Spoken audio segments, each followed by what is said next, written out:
ہر درد کی دوا ہے، صلی علی محمد، ہر درد کی دوا ہے، صلی علی محمد، تعویذ ہر بلا ہے، صلی علی محمد۔ ہر درد کی دوا ہے، ہر درد کی دوا ہے، صلی علی محمد، ہر دل کا مدعا ہے، صلی علی محمد۔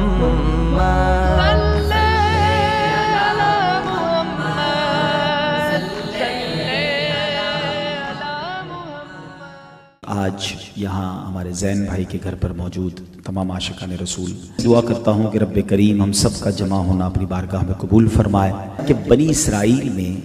ایک بڑا گناہگار شخص تھا، اتنا گناہگار تھا،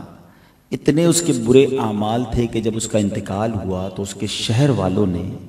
اس کو بغیر کفن دفن کیے کوڑے کے ڈھیر پر پھینک دیا۔ یعنی شہر کے لوگ اس سے اتنے بیزار تھے، اس کے اعمال اتنے برے تھے کہ nobody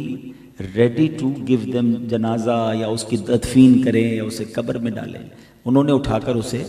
کوڑے کے ڈھیر پر ڈال دیا۔ اس زمانے میں جس نبی کا یہ دور تھا یہ حضرت موسیٰ علیہ السلام تھے۔ حضرت موسیٰ علیہ السلام کو اللہ تبارک و تعالیٰ کی طرف سے وحی کی گئی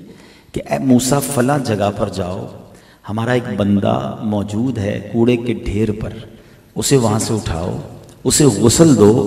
اور اسے کفن دو اور اس کی نماز جنازہ ادا کرو، کیونکہ میں نے اسے بخش دیا ہے۔ اللہ نے اپنے حبیب سے پتہ ہے کیا وعدہ فرمایا قرآن میں؟ وَلَسَوْفَ يُعْطِيكَ رَبُّكَ فَتَرْضَىٰ،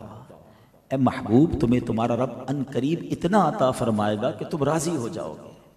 اب نبی پاک کو جب یہ آیت ریویل ہوئی نا، یہ وحی آئی، یہ خوشخبری سنائی گئی،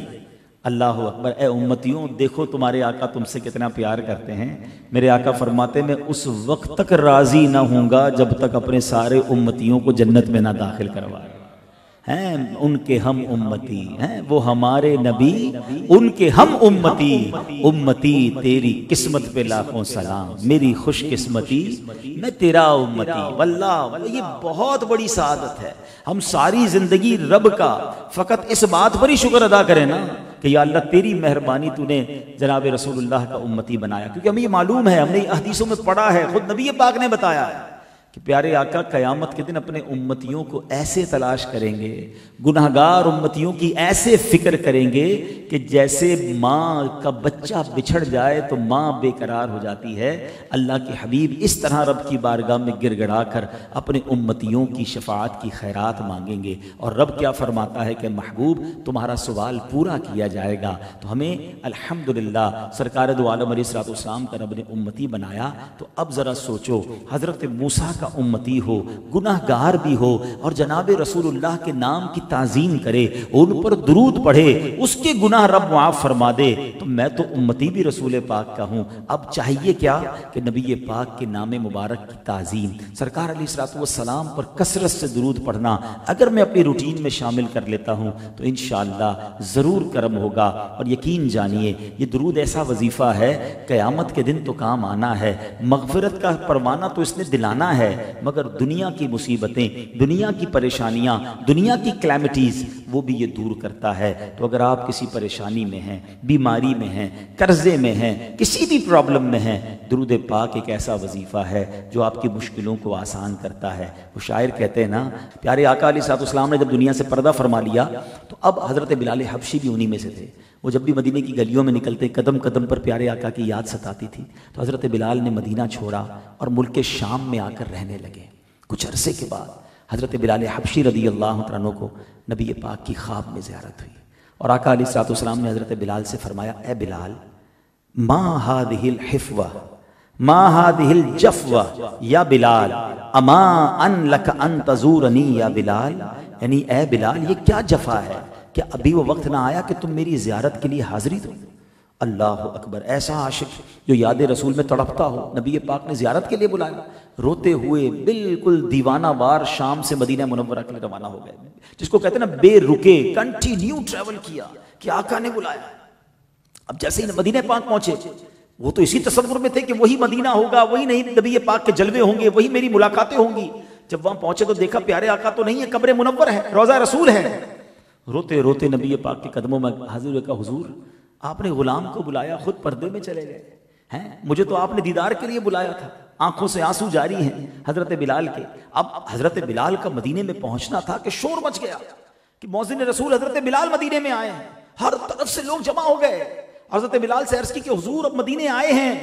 تو ہمیں وہی اذان سنا دیجئے جو رسول پاک کے زمانے میں سناتے تھے۔ حضرت بلال نے کہا کہ نہیں نہیں اے میرے بھائیوں، میں ویسی اذان نہیں دے سکتا، کیونکہ جب میں اذان دیا کرتا تھا جناب رسول اللہ صلی اللہ تعالی علیہ وسلم منبر پر بیٹھتے تھے، میں جب اشہد ان محمد رسول اللہ کہا کرتا، میں رسول پاک کی طرف اشارہ کیا کرتا۔ اب وہ جلوے نہیں ہیں، اب وہ حالات نہیں ہیں، میں اذان نہیں دے سکوں گا، میں اپنے آپ پہ کنٹرول نہیں کر سکوں گا۔ لوگ ضد کرتے رہے، حضرت بلال منع کرتے رہے۔ اب کسی نے کہا ایسا کرو، حسنین کریمین کو بلا لو، شہزادے حضور آئیں گے، نبی پاک کے نواسے آئیں گے تو حضرت بلال انہیں منع نہ کر سکیں گے۔ اب ایسا ہی ہوا، امام حسن اور امام حسین کو بلایا گیا، اور جب انہیں بلایا گیا اور انہیں حضرت بلال کے پاس جب وہ آئے تو حضرت بلال نے سینے سے چمٹا لیا، بہت پیار دیا۔ وہ دونوں نواسے کہتے ہیں چاچا جان بڑے عرصے بعد مدینے آئے ہیں، ہمارے نانا حضور کے زمانے میں آپ اذان دیا کرتے تھے، حضور ایک بار پھر وہ اذان سنا دیجئے، ہم وہ اذان آپ سے سننا چاہتے ہیں۔ حضرت بلال کہتے ہیں شہزادو میں تمہیں کیسے منع کر سکتا ہوں، تم تو میرے آقا کے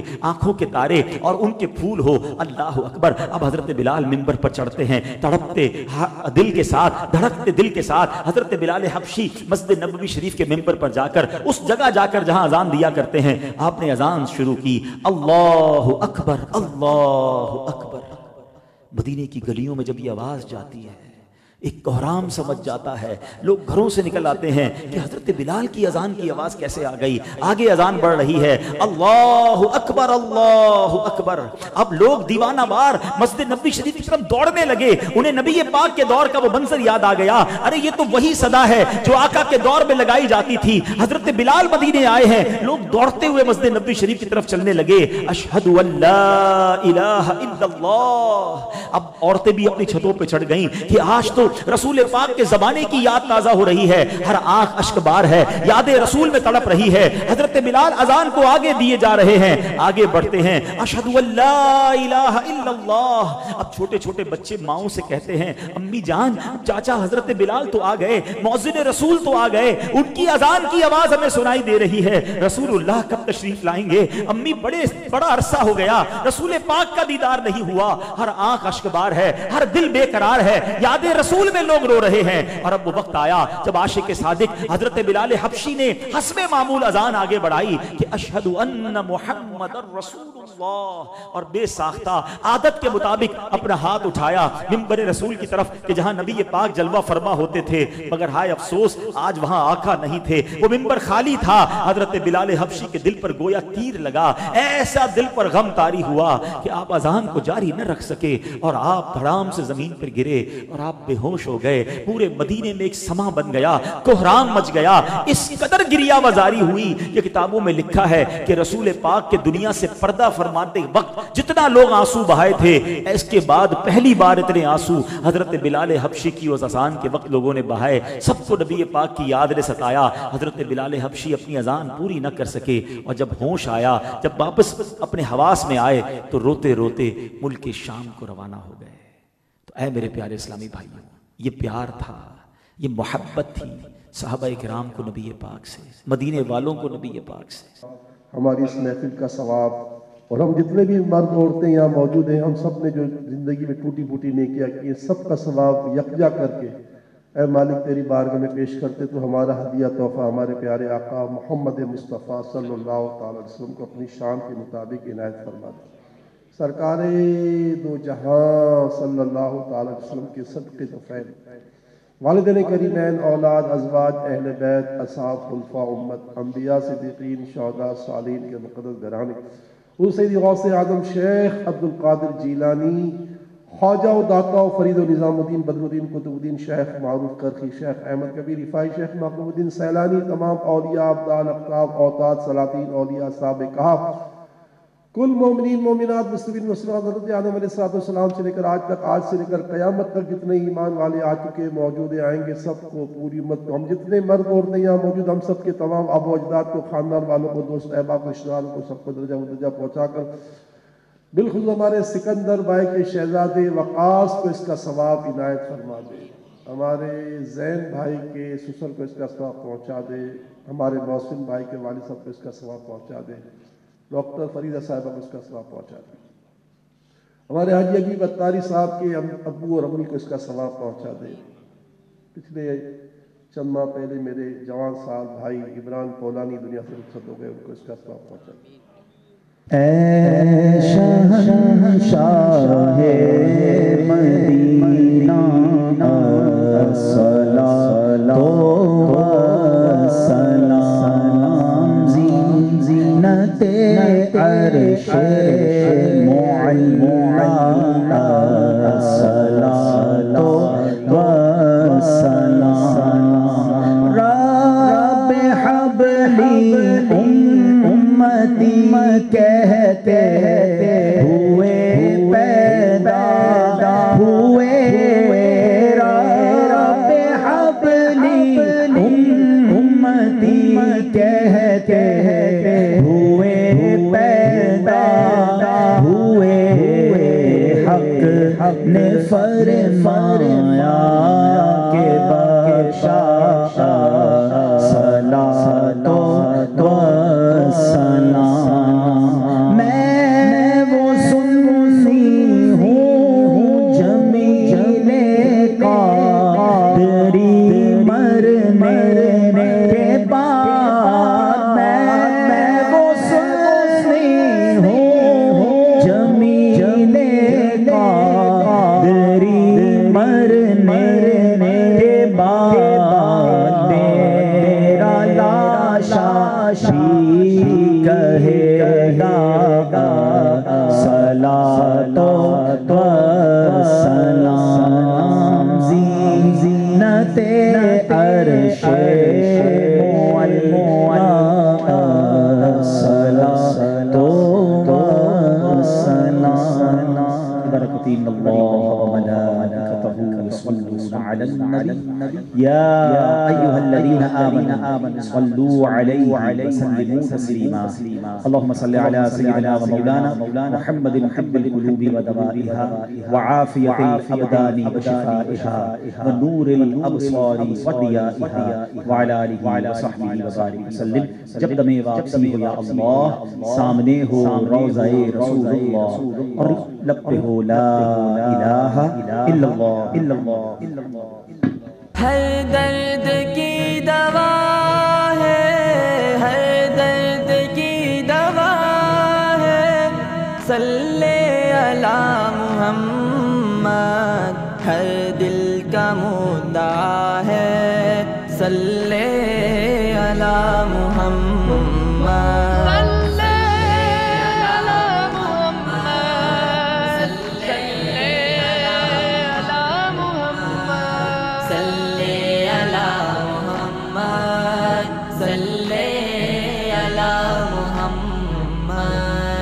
اسرا ہو کہ سدرا دار الامان کے مکہ، اسرا ہو کہ سدرا دار الامان کے مکہ، سرحد سے ماورا ہے، سرحد سے ماورا ہے، صلی علی محمد،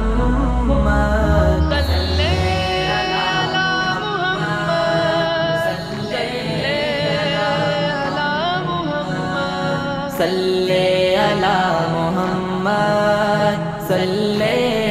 علی محمد۔ داد و ورا و صلح و